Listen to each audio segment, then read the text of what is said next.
You're listening to another episode of the Anna Vivo podcast. Thank you for your time.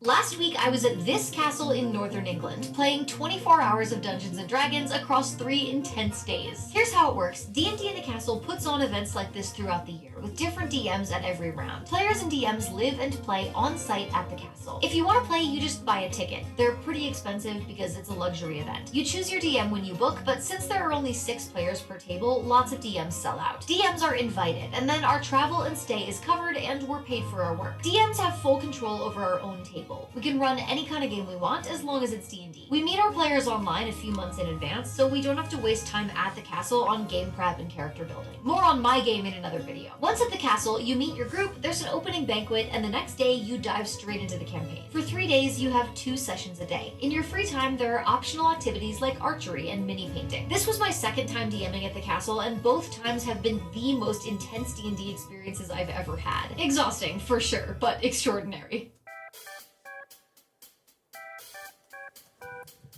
Well, there it is.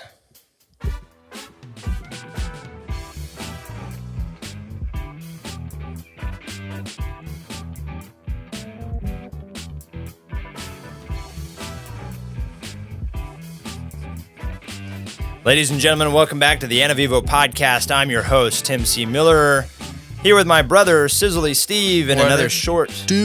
What it do? And you just heard the intro to our topic of discussion today, Dungeons and Dragons. But also, generally speaking, just board games. What you heard was a short video that we will post a link to give credit in our podcast here online, if you want to watch it in real life. She is a hired dungeon master. So for those of you that know D&D, there is this place called the D&D Castle. It's overseas in Europe.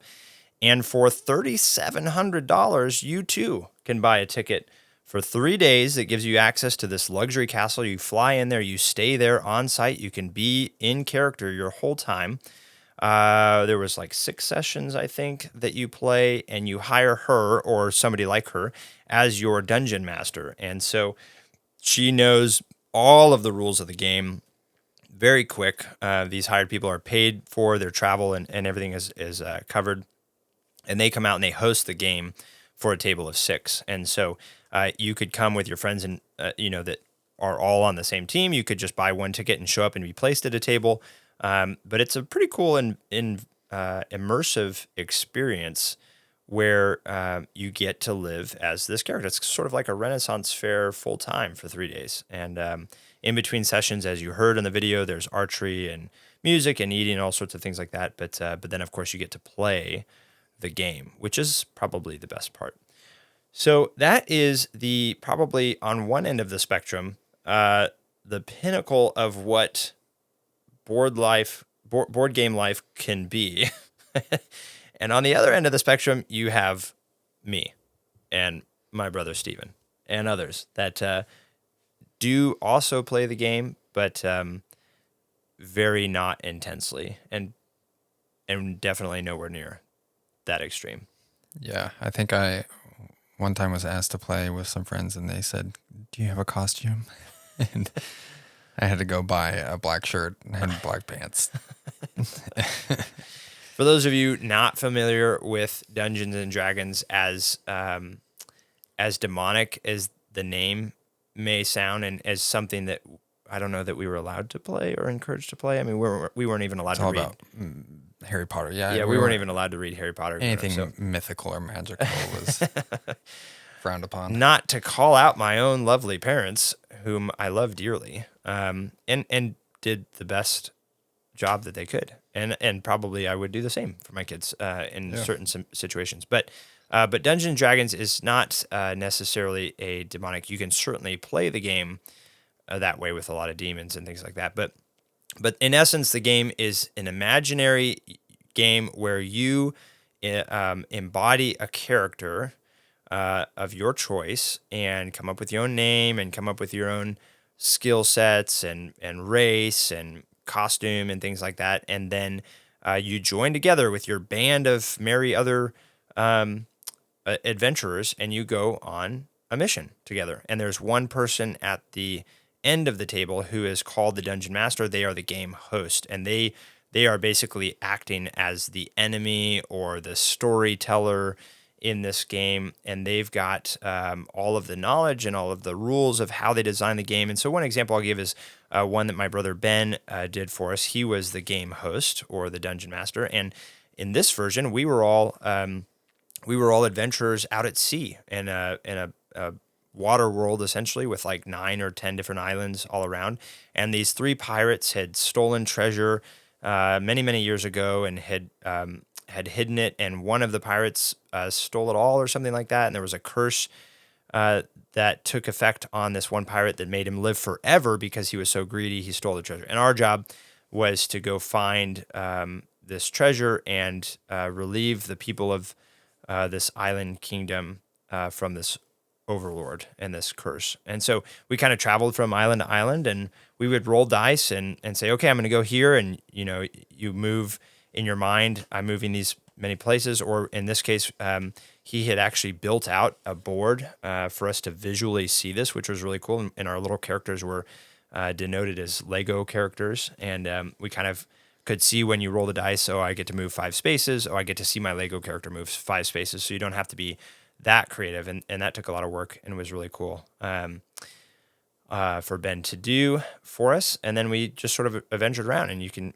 you touched this wall. Oh, there was a button in this wall. Oh, a monster comes out. Roll for initiative. And, you might enter combat with this monster, and that monster, Ben is rolling the dice for that monster in this case, and the rest of us are trying to fight off this monster. So that's kind of the essence of the game. Is it's a game that you play over a period of time. It could be really quick, but it could also be very, very long. So it just kind of depends on what the story is, really. Our friend Joanne has a board game version made by the same people, and it was called Haunted Mansion or something. I'm sure they come in different flavors. Like she just got a Scooby-Doo version. Yeah, the House on the Hill Manor or something. And it's actually a board game that you flip over a piece. You don't know where the room is, and so you flip over a new piece, and that tells you what door is available to go through. And you roll your dice and move your mice, and nobody gets hurt. And then you get through the game, and your goal is to defeat the character. And it changes. I think the coolest part about this game is that it can be whatever you want it to be, and it changes every single time. Because you'll have someone like Seth, our other brother, who is like, I'm a bard, and I sing people to sleep. And so the enemy is in combat, and he's singing them to sleep, playing his musical instruments. And then we go one way, and he decides to jump down a well to explore this well, and then finds himself in combat again. So yeah, it could be a totally different, it could be the same story design every time, but because different personalities are there, and you choose to do something else, now the story's evolving a totally different direction. And so one of the video game versions of this is called Baldur's Gate, which is, again, another visual representation. Takes the imagination out of it. Takes all the work you need to do in your mind, and it puts it out in front of you. Right. And then the game itself is the Dungeon Master hosting the enemy combatants or the storytellers or the NPC characters in this case. So it's a fun game that is pretty neat. So yeah, we enjoy it. So it was. So let me talk about a little bit of the history. And just sure. Nerd out about it. Yeah. You like to nerd out about it. So the first video game invented 1958. Ever or this game? No, ever. Well, it's considered the first is Table Tennis for Two, which we know as Pong now. That's funny. And it was built on an electrical cathode oscilloscope. And so they use that technology to make TVs, cathode ray tube TVs, CRT TVs. Oh, yeah. Okay. And they made a bunch of other video games after that. And so that was like the beginning of video games. And then 1974, D&D was invented by Gary Gygax. In the 70s, wow. Yeah. And so it was published as a book. And so like Tim was saying, the whole thing is in your mind, but you, instead of having a computer that says, nope, there's a wall here, you can't move through it, you have a dungeon master that says, no, there's a wall there, you can't move through that. Right. And so you are essentially in your mind trying to do this. And they've made video games based off of it, like Tim was saying, like Baldur's Gate. But one of the earliest games they made was called Adventure. And it was a text-based game. Oh, cool. And it was exactly like Dungeons and Dragons. And so you start off and you type out what you want to do. And then the computer will tell you if you can do that or not. Like, I want to light my torch. And then it'll say, your torch has been lit. And cool. what you can see around you. So that's Dungeons and Dragons. It's all in your mind. And people have been trying to take the mind work out of it, like you said, by creating video games of it. Or real board games of it. Or real board games. Yeah, with the onset of 3D printing, people have been 3D printing their own map tiles and pieces and making their own worlds out of it so that when their friends are sitting down to play, a lot of that imagination is taken off of them. Yeah. So it's a really fun game. And like you were saying, you can do any sort of situation. So you could do a pirate theme, or you could do a Sherlock Holmes detective theme, or you could do a Lego movie theme where you're all Lego characters. But that's the fun part about it. It's all up to your imagination. It's limitless in that extent. And so the game name is copyrighted Dungeons and Dragons, but it doesn't have to be Dungeons or Dragons. And there were no Dungeons or Dragons in the game that we played. Yeah. So the whole game is just a rule set, and then you can buy stories. Yeah, you can play through, or you can make your own story. Right. So there's a bunch of books, like Stephen was saying, that are pre-made stories for you to play through. But again, if you've got any creativity at all and you want to exercise that, you can do that. And so you don't need the stories. The two books that would be, or maybe even are required, if you're going to do your own versus a board game version or a video game version, would be the Player's Handbook and the Dungeon Master's Handbook. So those have, like what Stephen was saying, the rules in how to develop your character, how to develop the enemy or whatever that is in your story, and just kind of the general rules for rolling dice and things like that. So very straightforward, basic things that you need. And then there's all these supplement books. I was just looking through Steven's stack here. He's got books on monster development, so you can decide you're not creating a monster that's so powerful that your level 1 characters that just started just immediately get wiped off the map, or vice versa. So there's some different add-ons like that, but it's fun. I think the hardest part of the game is that you have to have people that desire to play, that have the time to come together frequently enough to do it outside of work, and that you have people who are committed to it, because the invention of the video game version or the board game version is because we all want everybody to play with us, and they don't know. It's either seems too convoluted or nerdy or whatever that they don't know. And so introducing them to the board game version is a nice way for them to say, oh, this is what it looks like. The video game version. Or the video game version. Yeah. And say, oh, this is how it's played. And then they can get into the more nuanced storylines of whatever we're creating in our minds. So yeah, it's fun. We're taking a cruise in February, guys cruise, and we're going to do some D&D on the cruise. So we have to do the whole thing in 7 days or 6 days. You're in charge of dungeon mastering. I'm the master this time. So I've got to come up with a story that we can all play once a day or several times a day and actually get through in the 5 or 6 days that we'll be doing this. Yeah, so as a player, my job is to create my character, come up with a cool name, something that's going to be fun. A cool outfit. Yeah. And design my character that I'm going to play with. And your job is to design every aspect of the world, all the rules, everything you could interact are allowed to be used in the world, all the creatures, all the storyline characters that we have to talk to. You have to come up with all their dialogue and all that stuff. It's a lot of work, and that's why they sell pre-made stories so that it's all done for you. Yeah.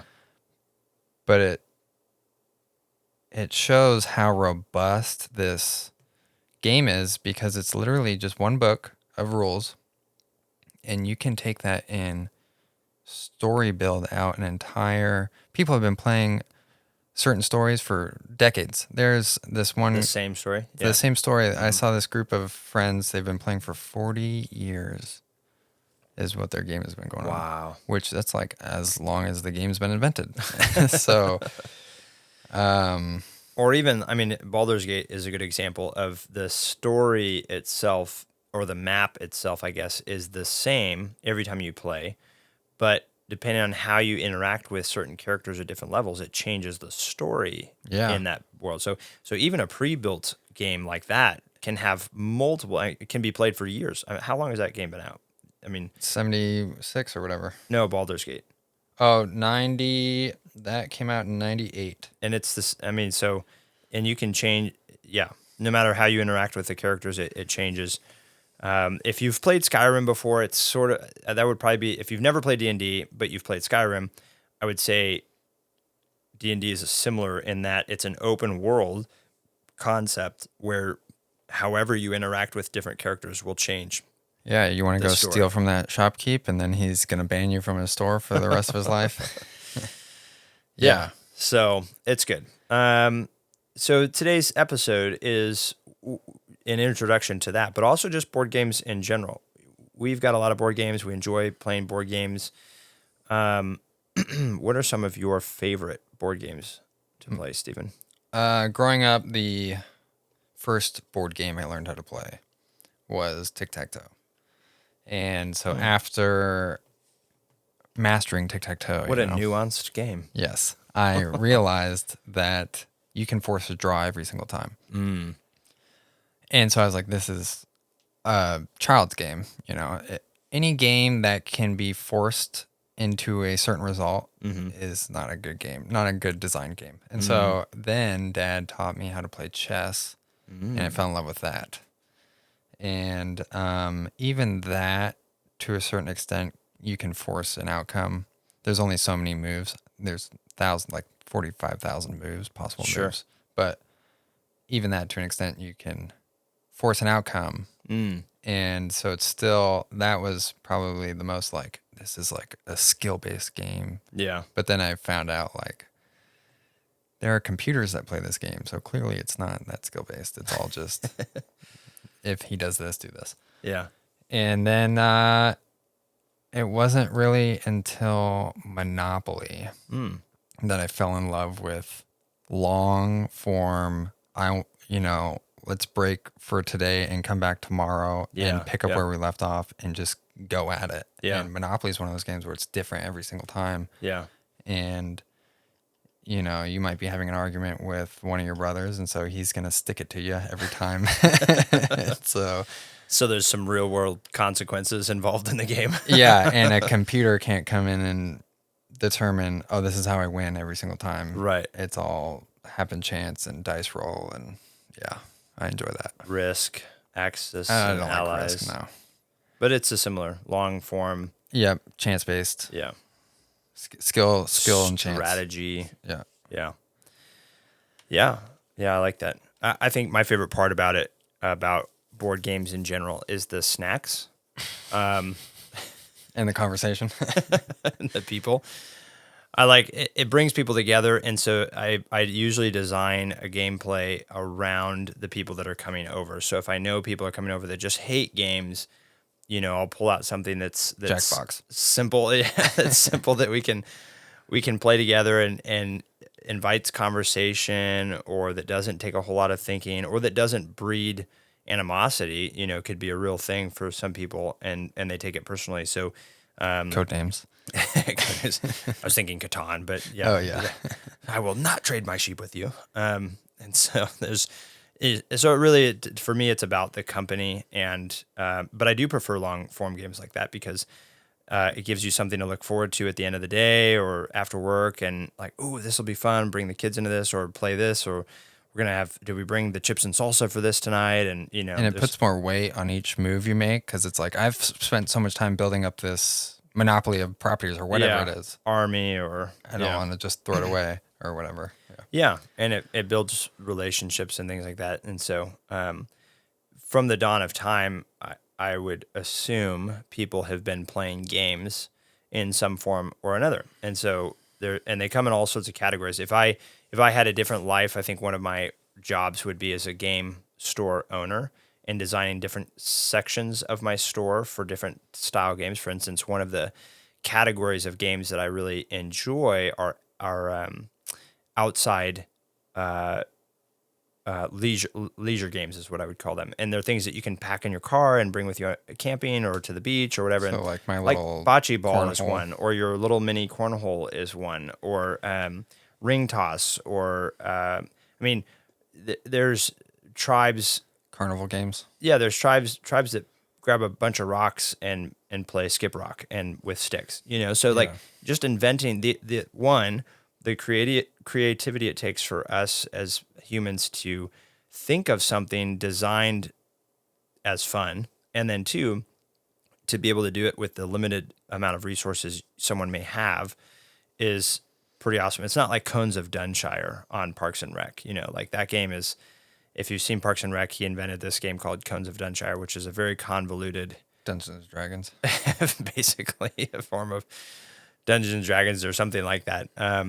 But you literally can play with a few rocks and a stick. And so just having fun, designing something around bringing people together for entertainment, for fun at nobody's expense, or in good-natured expense. There's going to be a winner and a loser, but it's the stakes aren't high. In a time of hunting or war or hard work where the stakes actually matter, this is a time where the stakes are low and you can just have fun and blow off steam, and it does something.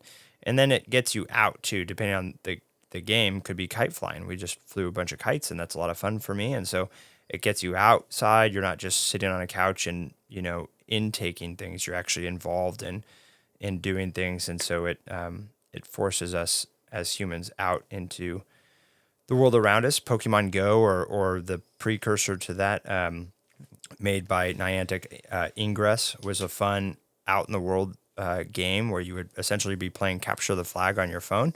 And then they invented Pokemon Go, and so now you're still kind of going around the world but playing games with your friends. And so, any kind of subcategory of games that are bringing people together, that are fun at nobody's expense, and that snacks are involved is a good game. So we would be honored if you would drop some of your favorite board games. Maybe there's some that you love playing, and we're always on the hunt for popular games that people love playing that maybe we've never heard of before. So yeah, like Carcassonne. Yeah, however you say that. I don't remember. I think it was Seth and Becky that got us our game or showed it to us, and that's a fun game that is always changing because you just turn over the tiles and it changes the map every time you play it, which is cool. So yeah, you know what else is a fun game that Seth and Becky have is the National Park game. I love that game. They never play it with me. No. Trying to think. The real life version of Oregon Trails. You whack them. That's a fun game. Yeah, you play Oregon Trails. Ran out of bullets. Well, there's the hunting version, which is like the add-on of Oregon Trail, but then there's the actual Oregon Trail where you're just laying over the cards and going, and oh no, you got bit by a snake. Yeah, that's one of the first Steven died video games I've ever played. You can still play Oregon Trails online, which is kind of cool on the archive website. Yeah, They have a app on the App Store called Oregon Trail, ORGAN, I think. And it's a zombie. It's an Oregon Trail about you. Oh, organs, like your Yes. innards. Yes. Oh, get it. Same deal. You're traveling East Coast or West Coast, but it's instead of, hunting and stuff, you're fighting off zombies. That was some kid who always watched his older brother playing the Oregon Trails and just couldn't read yet and always thought he was saying organs like your organs. Yeah. And it was like, oh man, this has got to be crazy. And always had dreams about zombies and then grew up to invent it. Yeah. And now he's making 99 cents a download. What was the other one you were saying Seth and Becky have? Oh, you whack 'em. You make no word good. Oh, Caveman, or what is it called? Is it called Caveman? No, it's called But Neanderthals. Yes, Neanderthals, yeah. You've got to blow up bat that you have to pull open a card and you have to make the team has to guess what you're saying, but you can only use caveman-like language or something. So and it'll if you be miss like it, you get hit in the head with a visiting bat. the dentist, and I can't use any multiple syllable words, so I have to be like, I go get tooth clean. Visiting the dentist. Aha. Yes. Yeah, that's a fun game. Yeah. Cool.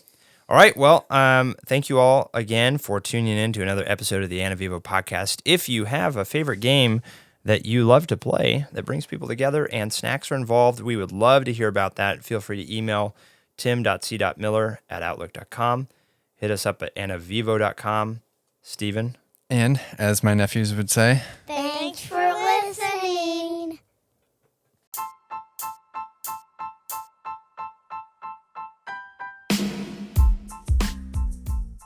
Thank you for listening to another episode of the Ana Vivo podcast. We welcome your feedback and ideas. You can learn more about us by simply Googling the word Ana Vivo. This podcast is supported by listeners like you. I am a licensed real estate broker with Compass Real Estate and a nationwide real estate matchmaker. We consult with you for free, find and vet the right real estate professional that specializes in the area and niche you need, are paid by that professional, and they get clients like yourself who want and need their unique specialty or winning track record. If you or someone you know is in the market to buy or sell real estate anywhere in the U.S., don't simply web search the highest paying advertiser. Let us use our licensed experience to find and vet the real and best professional for you. It costs you nothing but a phone call or email with me, and has saved my clients financially and emotionally. I'd be honored to serve, and you can reach me direct by email at tim.c.miller@outlook.com. And as always, to God be the glory.